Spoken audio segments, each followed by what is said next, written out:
So here's a subject that I didn't think I'd be making a video about anytime soon. Not because I particularly dislike Meghan Markle, but just because as a person, she's never really interested me. However, the headlines have started to interest me lately because obviously this subject has become about Meghan's mental health. And obviously that is a subject that I usually make videos about and something that interests me, not just her mental health in particular, but the mental health of celebrities overall, because I'm starting to find that obviously celebrities are humans just as everybody else is. However, I'm starting to feel like that there's this barrier between ourselves and the celebrity world that allow people to say things that they wouldn't necessarily say to somebody in person or in real life. However, because they're talking about a celebrity, I think it gives them an opportunity to say things they may not usually say, but also gives us a window into what they really think about mental health in general. So I will get on to, by the end of the video, talking a bit more about kind of the news stories that have come up about her mental health. But first of all, I thought I'd just give you a little look at some of the headlines. A lot of these headlines are kind of pitting Meghan against Kate. Now, this video is not about Kate and it's not about the royal family at all. It's to do with the mainstream media and the way that they're treating Meghan, the way that is clearly bullying, and just a little explanation of why the media do that at the end. So here's the news stories. Just need to, sorry if I'm being ignorant looking down, but I just need to get these off my other phone. Okay, so the first one is, there she glows. Pregnant Kate cradles her burgeoning baby bump as she waves crowds at mental health forum. Versus, Gone Gaga, Meghan Markle's constant bump holding is just for a photo op and she should take her baby bump Barbie act down a notch, critic slams. This is the exact same thing. It's just a new, I mean, I don't know how people manage to make news articles of just somebody holding their pregnant baby bump. This is something obviously that happens every day. It's just such a bizarre reason to make a news article. But the way they pit the differences between the ladies, apparently when Kate does it, it's good, Meghan does it bad. And that is the whole vein of all of these articles. Kate does thing good, Meghan does thing bad. And this isn't the only news story about baby bumps either, which is just mental. Next one, Kate's morning sickness cure. Prince William gifted with an avocado for pregnant Duchess. Versus, how Meghan's favourite avocado snack, beloved of all millennials, is fueling human rights abuses, drought and murder. This one's the most bizarre to me because even if you're against avocados for some reason, and obviously I haven't read this full article so I don't know what they're getting at with these points, but if for some reason you're against the farming of avocados or the consumption of avocados, why has this got anything to do with Meghan? I don't know how they've managed to tie this subject in with being about her, considering how many people in the world eat avocados.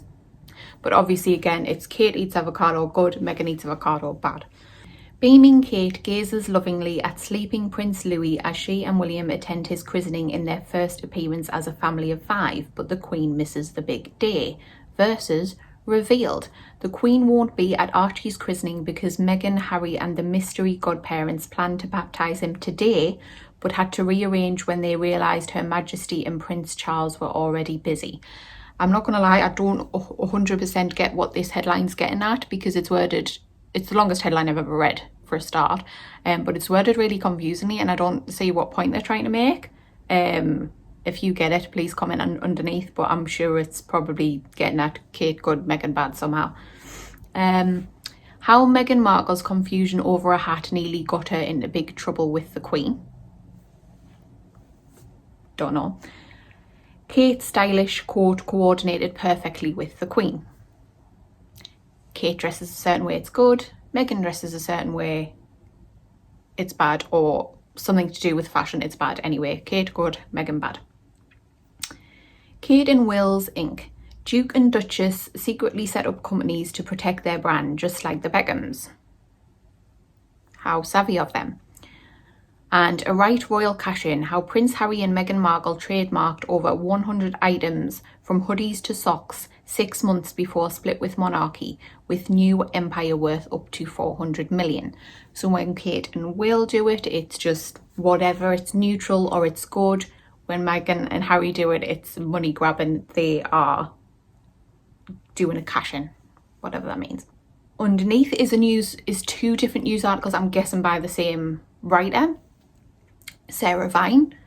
How Kate went from drab to fab, from eyebrows and Pilates to a new style guru. Our experts reveal the Duchess of Cambridge's secrets to looking sizzling. Versus my memo to Meghan Markle following her Vogue editorial. We Brits prefer true royalty to fashion royalty. So when Kate dresses up nice and glams herself up, it's a good thing. When Meghan does it, she's just fashion royalty and she's nothing to do with the royal family, and we prefer classic, I don't know, true royalty to fashion royalty. I'm confused at how this is written by the same person, because it's saying the exact opposite things about the same subject, but because it's it's Kate good, Meghan bad, basically. So Kate Middleton's homegrown bouquet of lily of the valley follows royal code. Versus royal wedding, how Meghan Markle's flowers may have put Princess Charlotte's life at risk. Like, I don't know, because I can't see the full news article, but by the looks of it, it's the same flower. It's both lily of the valley, which I know from watching Breaking Bad can be poisonous to children if they eat the little fruits, the little berries from it. So maybe that's what they're getting at, or maybe she's allergic to them or something. Here's one that's rich. Step too far, Meghan Markle slammed for putting her hands in pockets, which is juxtaposed against a picture of the Queen with her hands in her pockets. So clearly posing with your hands in your pockets fine, because the Queen does it. When Meghan does it, it's a bad thing. It's not royal, it's trashy, it's whatever. And the final news article, not long to go, pregnant Kate tenderly cradles her baby bump while wrapping up her royal duties ahead of maternity leave. And William confirms she's due any minute now.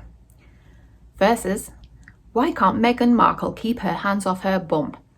Experts tackle the question that has got the nation talking. Is it pride, vanity, acting, or a new age bonding technique? I need to take a little minute to just process what I've just read. I can't wrap my head around the difference here, that when one woman does it, it's tender cradling. When the other woman does it, she's grabbing her baby bump in pride and vanity and acting, or a new age bonding technique, which is worded in a way, I guess, that makes it seem negative. Calling it a new age bonding technique has negative connotations, because it's almost saying, if you just said, is it a bonding technique, then that would make it seem nice because you're trying to bond with your baby. But by calling it new age, there's negative connotations there of that it's like hoodoo nonsense, I guess. I know that's obviously new age in itself isn't a bad term, but it is thrown around and used as a negative term a lot. So even that, they're trying to take a bonding technique and make it a bad thing by calling it new age, or making it seem like what she's doing is nonsense. So newspapers, journalists, media outlets, whatever it is, their main focus is on, I guess the journalists themselves might just like writing stories, whatever, but the main focus at the end of the day is to sell more newspapers, make more money, essentially. So it all comes down to money. So they've got to think in their head what's going to make them the most money.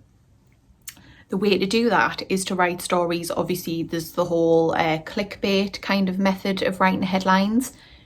The more shocking a headline, the more you are going to get people involved. So such as the avocado headline was really just over the top melodramatic and somehow linked to Meghan Markle.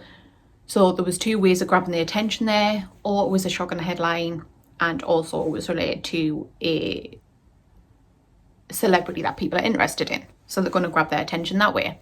Another way to get people's attention is to play the "we agree with you" card. We're on your side, we think what you think. And by doing that, they create a kind of subconscious bond with their reader. So we agree with you, we think the same thing. So not only do people buy the newspapers because they're like, they agree with me, they're on my side, they're my friends, so I'm going to buy their newspaper. But also it plays back in where you start to believe things that they say. If you think that newspaper is your friend and they think the same things you do, you are going to start building this subconscious trust bond with them and start to think what they tell you to think, whether that be through advertising or just general kind of political views, things like that. So when Meghan first got with Harry, it was the general consensus that, not general consensus, but there was a huge portion of people that kind of didn't agree with it because she was an actress, she was American, many various reasons. So I think the media latched onto this idea that the public in general, or most of the public, did not like her, did not agree with the relationship. So the best thing to do to gain the trust of readers was to only write negative stories. The more negative stories they wrote about her, the more people would say, okay, this newspaper agrees with my point of view, I'm going to start reading this newspaper, I'm going to start buying this new newspaper because they agree with me that Harry and Meghan should be together, they agree with me that Meghan is bad, and therefore they are my friend, I will give them my money. But as you can see from the ridiculous nature of those news article headlines, it's just been taken further and further and further until it's become ridiculous, and it's starting to turn the public, or the general public, away from the media or against the media and saying, hold on, what you're saying about Meghan is just too far, you're being too ridiculous, you're painting her out to be this evil monster when that's clearly not the case. Maybe we didn't agree with the relationship in the first place, but she's not that bad. And now obviously this interview has been broadcast that has shown Meghan talking about her mental health. A great wave of people that responded to that by saying that they didn't believe that she had suicidal thoughts, which for a start is just ridiculous. It's not up to anyone to believe whether she had those thoughts or not. It's got nothing to do with anyone else. If she says she had those thoughts, she had those thoughts, and it's not up to anyone else to have an opinion on the matter. It's only up for Meghan to have an opinion on that situation as to whether she wants to get help for that. Thankfully, I think people are starting to realise that, to a point where when I've looked it up today, when I've looked up the situation today, the majority of the news articles that have come up have been positive and supportive. So yeah, that all said, that seems to be the positive outcome of what's come out of it, is we've gone from negative media attention towards Meghan.